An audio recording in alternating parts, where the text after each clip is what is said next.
आज हम कक्षा 11 में सब्जेक्ट अकाउंट लेसन नंबर 4 रोज नामचा उसका हम क्वेश्चन नंबर 9 देखेंगे। क्वेश्चन नंबर 9, माल के व्यवहार। निम्नलिखित व्यवहारों को रमेश के रोजनामचा में लिखिए। यहाँ पे आपको व्यवहार दिया है, उस पर से हम रोजनामचा देखेंगे। पहला व्यवहार है रोकड़ खरीदी। पहले तो तारीख है 2014 अप्रैल 1, तारीख 1। रोकड़ खरीदी 15,000, रोकड़ बिक्री 14,000।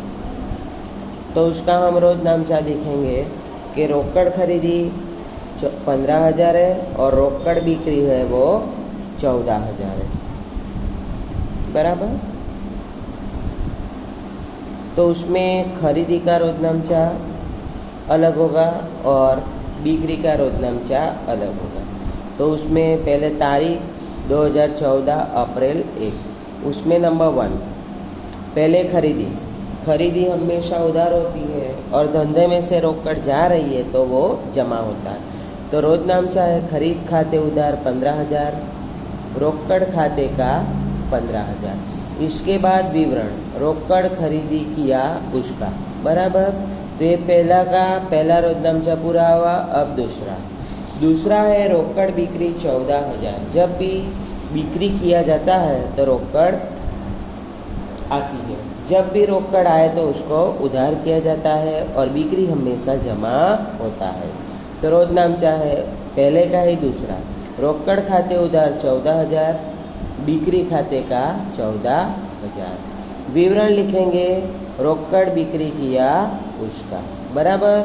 उसके बाद तारीख 5, रुपया 10,000 का निजी माल स्टॉक धंधे में लाया। मालिक अपना निजी माल स्टॉक धंधे में लाया है, मतलब कि संपत्ति आई है। माल स्टॉक संपत्ति है, संपत्ति आए तो रूल के अनुसार उधार होता है और धंधे में आया है तो वो पूंजी खाते जमा होता है। तो रोजनामचा है स्टॉक खाते उधार 10,000, पूंजी खाते का 10,000, बराबर। विवरण है धंधे में निजी स्टॉक लाए उसका।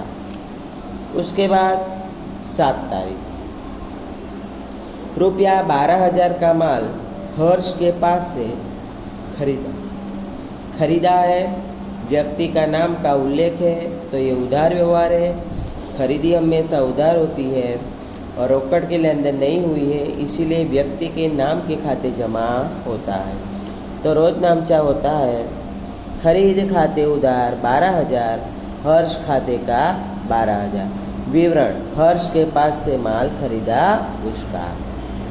10 तारीख, हर्ष के पास से खरीदे माल में से आधा माल नुकसानी वाला होने से वापस किया। हर्ष के पास से 12,000 का माल खरीदा था, ये माल नुकसानी वाला होने से हर्ष को वापस किया। खरीदा हुआ माल वापस, खरीदी उधार होता है और खरीदा हुआ माल वापस मतलब कि खरीद माल वापसी जमा होता है। और यहाँ पे हर्ष लेने वाला है तो रोजनामचा है हर्ष खाते उधार 6,000, 12,000 का आधा, बराबर, तो 6,000। खरीद माल वापसी खाते का 6,000। विवरण, खरीदा हुआ आधा माल वापस किया उसका। तारीख 12, रमीला के पास से 10,000 का माल खरीदा, उसकी आधी रकम चेक से चुकाई। मतलब ये व्यवहार आधा उधार व्यवहार है और आधा रोकड़ व्यवहार है। जितनी रकम चुकाई उतना रोकड़ व्यवहार है और जितनी रकम बाकी रही इतना उधार व्यवहार है।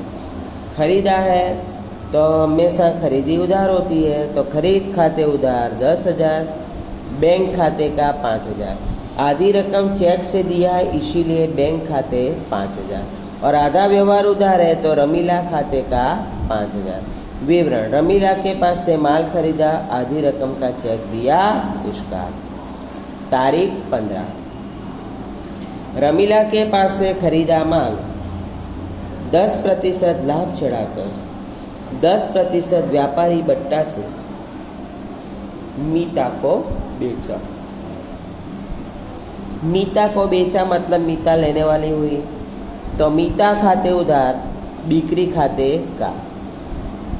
चलो अब देखो, यहाँ पे 10,000 का माल रमीला के पास से खरीदा था, तो 10,000 का माल उसमें 30% लाभ चढ़ाकर, तो 10,000 का 30% 3,000, 3,000 लाभ चढ़ाना है मतलब जोड़ेंगे तो 13,000 आता है।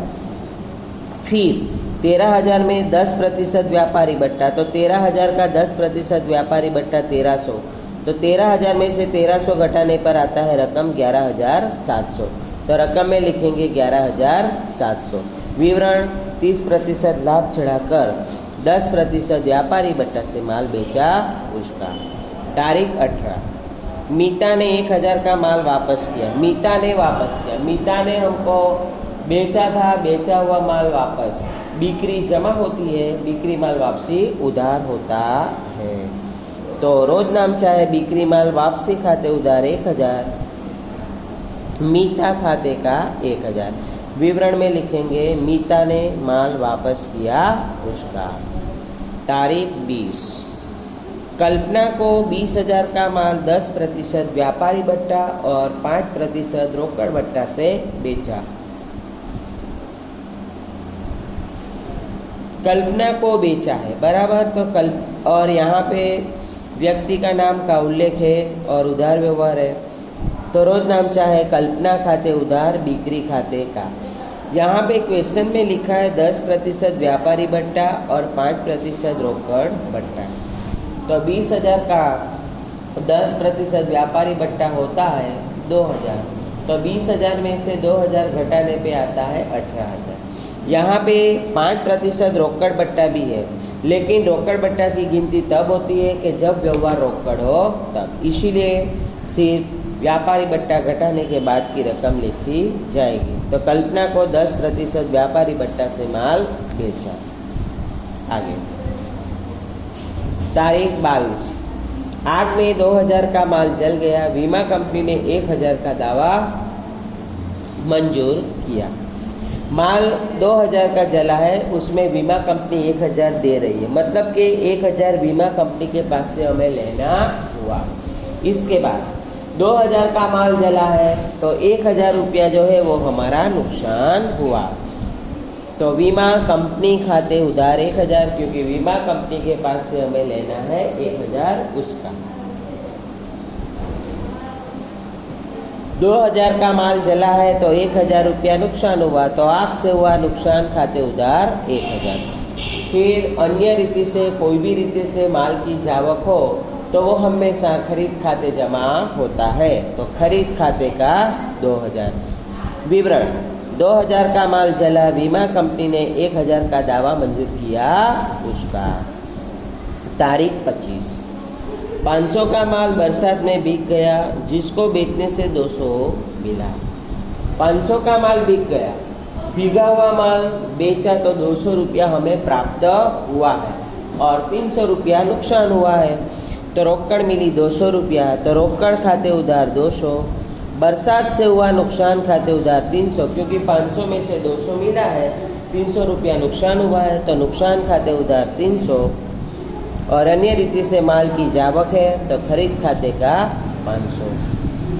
विवरण 300 का माल बरसात में बिक गया, 500 का माल बरसात में बिक गया,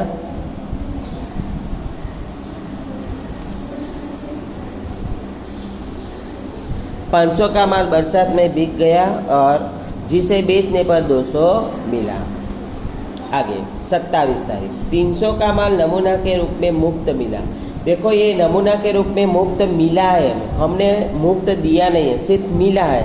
मिला है तो उसका कोई रोजनामचा नहीं होगा, ये गैर आर्थिक व्यवहार है जिसकी प्रविष्टियाँ नहीं होगी। इसके बाद तारीख 29, 250 का नमूने में मुफ्त मिला माल 400 में बेचा।